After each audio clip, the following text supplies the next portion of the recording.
Thank you for that introduction, and thank you, David, for making the ideal counterpoint with my introduction. I think you're talking in a very funny, eloquent way about things that are not going to happen. I'll talk in a more concrete, boring way about things that actually is going to happen by the end of the day. So thanks for that counterpoint. I hope I can keep up your interest until the break. But my message is this: as a banker, our objective is to make things work in practice. And so our mission is to validate and validate and validate. And that's what I'll be talking about a little bit, but also talk about where we step beyond validation into production.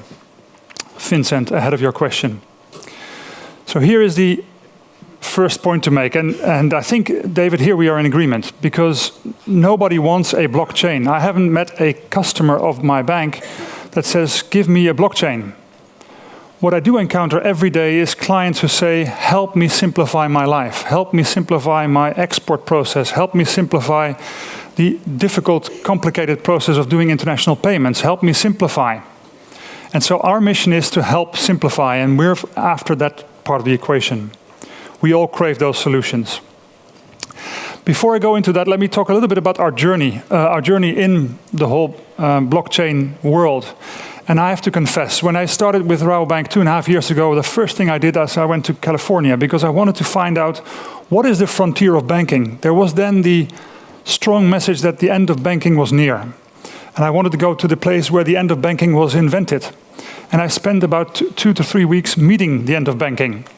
And I also went to Ripple. And frankly, I confess, I hardly understood what they were talking about. I was in their office for at least 3 hours, and they're very enthusiastic. I tried to cope with what was going on. At that point in time, I did not get a thing of what they were doing. At the same time, Rabobank was actually engaged with Ripple, trying a use case, trying it, making it work, and we did. We tried and tested a specific transaction with a specific client, cross-border payments. It worked. It worked. And actually, we discovered at that point in time, in 2014, the huge potential of that technology, the huge potential in the need of our clients. But at the same time, we also discovered the constraints, the capacity bandwidth, the transparency of being out there with your payments, and our clients, frankly, weren't ready. And so we tested it, and we moved on.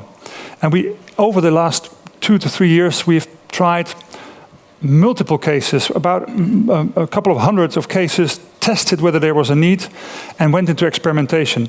A lot of very fun experimentations, but also relevant experimentations. Let me give you a couple of examples. We did a couple of payment cases, but the one that I'd like to illustrate is one where we are moving into the circular world of having washing machines. Thank you for picking on the example. But there's a bank account connected to the washing machine. And you can step out into the world of circular economy. You do not have to own this washing machine, but you can actually pay for every performance. We tried that case. We made it work. So that there is a bank account connected to the washing machine. You can try it. You do your washing. The payment gets done. And you have your new world opening of the circular economy coming to life, where we do not have to own things, but we can actually do them. We made them work in a practical case. It's tested. And in that sense, we did about almost 40 specific cases, 20 very close by, and right now we're testing 10. Also, we did a very cumbersome thing, which I think every client would love, which is the onboarding process of an entrepreneur into the world of a bank account is known as Know Your Customer, a very elaborate process that we as banks have to fulfill with, and every party in the chain has to do the same. Why couldn't we arrive at a simple platform, Know Your Customer registration? If we've done the acceptance of you as a client, why could we not use that for all the financial institutions in the chain so that they know that you as a client are trustworthy and they don't have to do the same thing? They have to today. We tried the case. It is real. We now have to get to a real application and a scale up. So this is where we arrived at this point in time. Can the next slide show up, please?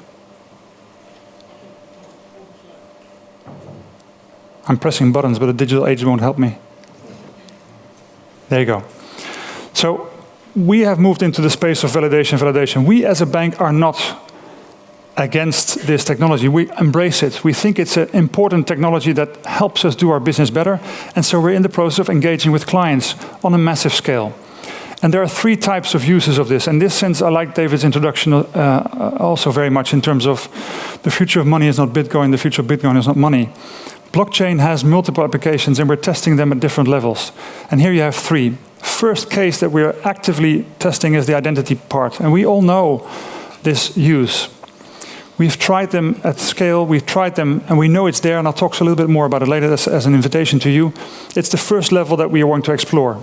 The second level is the level of documents, and yes, you should not put the document on the blockchain, but you can use the blockchain technology in a great way to connect people that are using documents, which is a place where we've tried many, many cases in wholesale banking, in the daily banking environment, the domestic payments. We tried it also in our core business as Rabobank, the food and agri supply chain. How can we simplify supply chains by using blockchain? The final stage is then payments. And frankly, here we did the first experiment in 2014, and we are still waiting for the payment application that we did try, that is adopted and that can go to scale. That does not have the complexities that a bank has, which it should work. It should always work. It should not only work once, it should not work twice, it should work all the time. So here we go. This is where we're moving in right now. So where would we go next? And our challenge is to help this thing get through the hype. And I like the question that Vincent asked, are you for real? Is this through the hype? No, it's not through the hype. It is in the midst of it. But there are real needs that we can address with our clients, and we're testing that. And we're doing that with a series of networks and engagements with serious parties that as a whole want to make this happen. The difficulty is not that the potential is there, the difficulty is to make it a reality. And we're in that phase, and we're part of all of the new technology platforms. We're in the Techruption platform, we're in this Dutch blockchain coalition.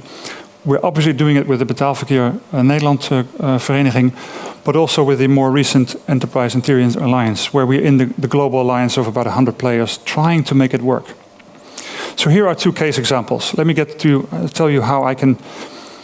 This is the example where we are beyond testing, beyond the proof of concept. This is an application we are putting to practice. It's in production, Vincent. And here is an application where we actually are working with a network of banks in Europe to help facilitate the cross-border business of small and medium-sized enterprise. And some of you may have the experience, or you may not, but if you are right now in the Netherlands and you want to explore and export for the first time, there is a whole world of complexity of handling documents, of making your first transaction into the unknown, Germany, France, Italy, where you want to go. That whole process of giving security to a cross-border transaction, tracking and tracing your goods, and having an application that helps you pay the payments when the goods have arrived, is now baked into this digital trade chain. We tested with KBC in Belgium in a real-life case for a client. It works, it has great promise, and now we build an alliance of 5 banks in 5 countries. We are going to make this go live before the end of the year. It is in production as we leave. The second real case that is going to go is on today's identity, on identity. And here you all know the complexities that we have of having multiple cards. In fact, Chris is now carrying my mobile phone with all my cards. If I step out of this room, I forget this, my identity is with Chris. It's a physical thing. We know this identity application will work, and we've tested in various cases. But every time we encountered the technical possibility is there, but the users want to use it and connect it. And let me give you an example of when it really works. What we want to get to is this identity that's on the platform, whereby there is a third party that authorizes your identity. And for example, your age when you want to buy liquor. It would be great if the government can confirm on the Bitcoin, the blockchain technology, that that's actually true. This can work. And we now want to move to the phase where we've tried a couple of cases, we want to invite you. We want to invite you, bring your use case to us, and we, with a group of, and we have multiple teams already working on this, want to invite you to bring that case to us, and we, if we have a dialogue about whether we think it's going to fly in the reality, we will make it a pilot, and we will launch it. What we need is the real use case, to go beyond the theory, to go beyond the technology, and step into the world of reality where it actually is an application. So here we are. We are on our way to validation. We are not debating the technology. We're stepping it full-heartedly head first, but we want to do it with our clients in the real world where there's a real need, And if there's a need, we are now ready to step forward. We're in production, but the way forward is not on our own. It is with the world of finance, all banks, and it's with our clients together. Thank you very much for your attention. Wow. The first document or the first process really in production before the end of the year. That's true. With who? What kind of partners, and how is it going? How many partners will be involved in this project? Well, initially there are five banking partners in various parts of Europe. Yeah. So that we can actually make the business work across the border in various parts of Europe. And then in that are also there's also if you have a transaction, we can offer other services on that transaction. The ultimate payment. So what it does is, if you're in Germany, I'm in the Netherlands, I have a transaction with you, I need to step into the world of trust. But this consortia offers that world of trust. Mm-hmm. My goods are shipped to you. When they arrive, the blockchain gives a signal, payment gets made to me. The actual payment right now is still on the platforms of the banks in traditional ways. Mm-hmm. When the payment side of blockchain is erupting to the big real world, when it's true, that will also be connected. But right now it's on the backbone of a real bank that does real payments. Okay, so you foresee also that the euro will be a coin on a blockchain at a certain point? Well, it's in the end, if the payment world works, it is just a conversion from euro to the currency that's on the blockchain, mm-hmm. and then you can do the payment on the blockchain. Right now, that's not foreseen. When that world is real and we can endorse it, we will put it on. Yeah. Okay. Is this kind of, we see here, are these blockchain projects, are they pre-competitive with banks? Are you say you work with 5 European banks, do you also work, I mean, normally in Holland, only anything works when the 3 big banks cooperate. Is that also with that? On many of these initiatives, we are together with other banks right here, but also banks in other worlds. In fact, this project is cross-border. But there are other use cases in the Netherlands, in the Vereniging Betalen in Nederland, where we're doing a collective set of initiatives on domestic payments. And that's with all the banks in the Netherlands. We're cooperating very actively on this. And I think that has to be. If this thing is going to fly, it needs to be shared and owned with all banks as opposed to just a few. The future of blockchain is not a proprietary domain, it's an open domain. Yeah. So we need to embrace that openness, and that's what we do with other banks. And in that sense, it's pre-competitive. Mm-hmm.